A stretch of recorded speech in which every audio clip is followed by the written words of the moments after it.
The Gemara Baba Basra, Daf Kuf Tes and Kuf Yud. MOSHE RABBEINU had a grandson. A lot of people have kids who are off the derech, grandchildren off the derech.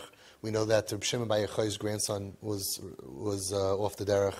There are a lot of people of kids and grandchildren off the derech. But MOSHE RABBEINU also had a grandson, Yehona's son, who went completely off the derech.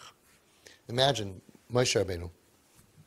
And the extent of how bad he went was that he shmad. He was a priest for the idol worshippers. And in those days, now everybody says shaygits, ki'ilu eved avodah zarah. In those days, they had real avodah zarah.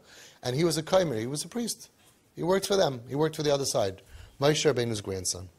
Mitoch she'asa ma'aseh Menashe, talu akasav v'Menashe. They called him the grandson of Menashe instead of MOSHE RABBEINU because he acted like the famous wicked king Menashe.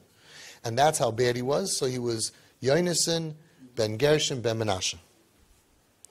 So what do you do with this kid, with this guy? What could you do to bring him back? So it's fascinating. He must have been very old and lived very long, because the Gemara tells us how we got him back on the derech. DOVID HAMELECH got him back. DOVID HAMELECH came up with the answer. He was thinking about what to do. I want to get MOSHE RABBEINU's einikel back from being a priest to being an erlich. So he knew that he liked money. Kivin Shiרד David Shemamin Chavav Alav B'Yoser.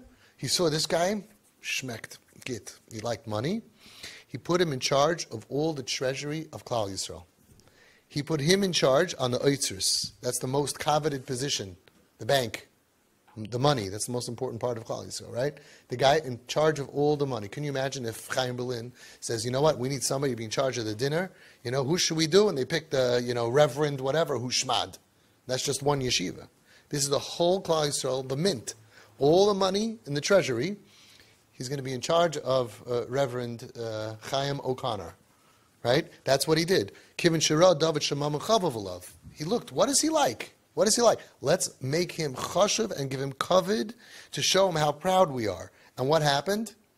It worked.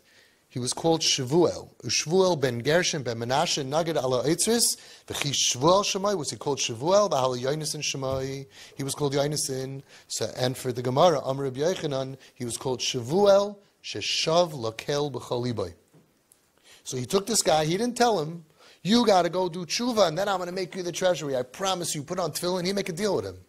He gave him tremendous kavod by all of the kingdom. He was in front by all the meetings. Right? He was in charge of the interest rates. Right? He was in charge of everything. In charge of all the money. You like money? The way you are. That's what David HaMelech did. He gave him kavod. He built up the self-esteem of this kid who was now a very old man by giving him kavod. And it worked. Sheshav lakel b'chol liboy. Now, here's the interesting thing. You would think that, okay, now that he's already from, and the Gemara is made, shav lakel b'chol liboy, now I could treat him like a regular guy. So many parents say, how long do I have to be nice to this kid? How long do I have to do this for? See, here's what happened. Shlomo HaMelech, David's son, took over, and for some reason he let him go. And he went back off the derech, and he went back to the priesthood, back to being a komer, in charge of the money over there. So you see, he was mamash shav lakel, b'chol liboy, but he needed a crutch. He needed that crutch in order to be shav lakel. And when it was taken away for whatever reason, right back. So we learned so many things from this.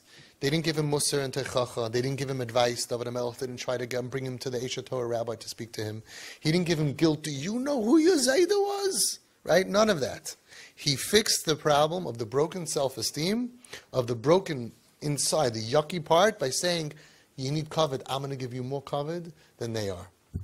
And that caused sheshav lakel, it's made b'chol liboy. Imagine what we can do with our kids. Right? We have the other side, which is the professional world, telling us, no, you don't negotiate with terrorists. I agree, if the kid's a terrorist. But not if it's your kid. They know that our kids are hurt, and they still tell you, no, you don't give them money, and you make deals and contracts, and the opposite of what works. The Torah world says, Yinasu l'mashcham ba'avoy so'isahava, said the Chazon Ish. V'loy l'tchoisem chalila. Chas v'shalom, God forbid, don't reject him. Look in his eyes when you talk to him. How does he feel? He feels rejected. You can't come to the house unless you this, and how come you this and that? Stop it. You're losing an opportunity to go ahead. Take this kid and put him in charge of your will. Put him in charge of the building campaign. Give them kavod. You'll see what'll happen. You'll turn on something internally inside of them, and be'ezus Hashem, they're all going to be shavla kel b'chalibai.